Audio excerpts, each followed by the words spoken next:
अस्सलाम वालेकुम, मेरा नाम डॉक्टर जुनैद जहांगीर अब्बासी है। बहुत से लोग हमसे ये सवाल करते हैं कि डॉक्टर साहब मेरे बच्चे का कद क्यों कम है। आज की इस वीडियो में हम बच्चों में कद की कमी की वजूहात डिस्कस करेंगे। बहुत से बच्चे या बच्चियां इसलिए नहीं ग्रो कर पाती कि उनके वालिदैन का कद भी कम होता है। सो पहली चीज जो आपने ज़हन में रखनी है वो ये कि अगर वालिदैन का कद लंबा है तो बच्चे और बच्चियों का कद भी लंबा होगा, और अगर वालिदैन का कद छोटा है तो बच्चे और बच्चियों का कद भी छोटा।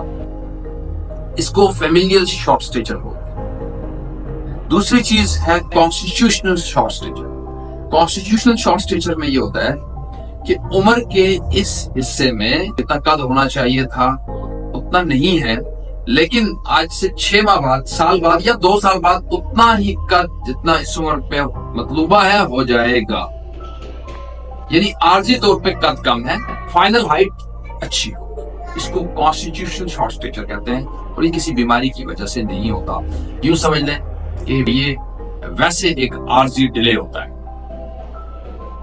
तीसरी चीज ये है कि बहुत सारे बच्चे और बच्चियों में ग्रोथ हार्मोन की कमी भी छोटे कद की एक वजह होती है। इसी तरह थायराइड हार्मोन की कमी भी बच्चों को कद करने से रोकती है।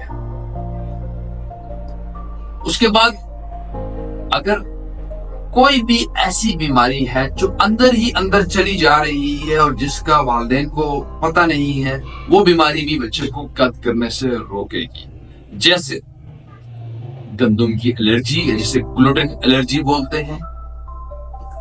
ग्लूटेन एलर्जी या सीलिक डिजीज अंदर ही अंदर चली जा रही होती है और बच्चे कद नहीं कर रहे होते, और ये बहुत कॉमन है।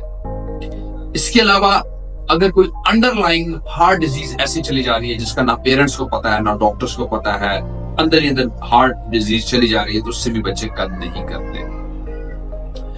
उसके बाद अगर जिगर की कोई बीमारी ऐसी हो जो अंदर अंदर चली जा रही है, या गुर्दों की कोई ऐसी बीमारी है जैसे क्रॉनिक रीनल फेलियर, वो बच्चे भी कद नहीं कर रहे हो।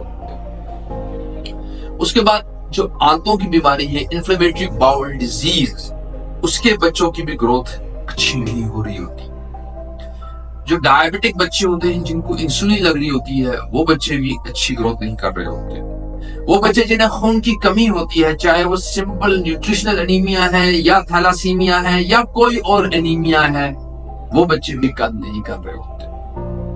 अगर आपके बच्चे का कद छोटा है और उसके चेहरे के खदोखाल आम बच्चों से थोड़े मुख्तलिफ हैं, तो फैंकनी एनीमिया भी एक पॉसिबिलिटी हो सकती है, और फैंकनी एनीमिया की वजह से भी कद कम होता है। इसके अलावा अगर आपके बच्चे का कद कम है और उसका माथा बाहर की तरफ उभरा हुआ है, उसकी चोट जो एड़ी जो कलाइयां हैं ये चौड़ी है, तो उसे रिकेट्स हड्डियों की एक बीमारी है, उसमें भी बच्चों का कद लंबा नहीं हो पाता। इसके अलावा अगर आपके बच्चे की बार बार इन्फेक्शंस हो रही हैं, बार बार बीमार हो रहा है, या कोई ऐसी इन्फेक्शन है जो क्रॉनिकली चली जा रही है, अंदर ही अंदर चली जा रही है, जैसे क्रॉनिक यूटीआई, तो तब भी बच्चों के कद नहीं बढ़ते। सो मुख्तसर बात यह है कि जब भी आप ये देखें कि आपके बच्चे का कद नहीं बढ़ रहा, तो हमेशा उसकी वजह जरूर देखें कि क्यों नहीं बढ़ रहा। क्या ये फैमिलियल शॉर्ट स्टेचर है, कॉन्स्टिट्यूशनल शॉर्ट स्टेचर है, कोई हार्मोनल प्रॉब्लम है, या कोई अंदर ही अंदर ऐसी बीमारी चली जा रही है जिसकी वजह से कद नहीं बढ़ रहा। अगर आपने दुरुस्त वक्त पे दुरुस्त तशखीस करके दुरुस्त इलाज किया तो इंशाअल्लाह आपके बच्चे का कद बढ़ेगा।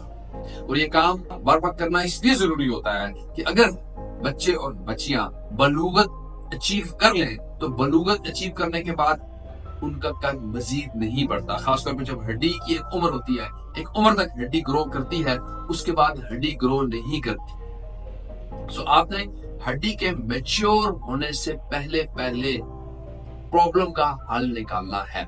Thank you so much.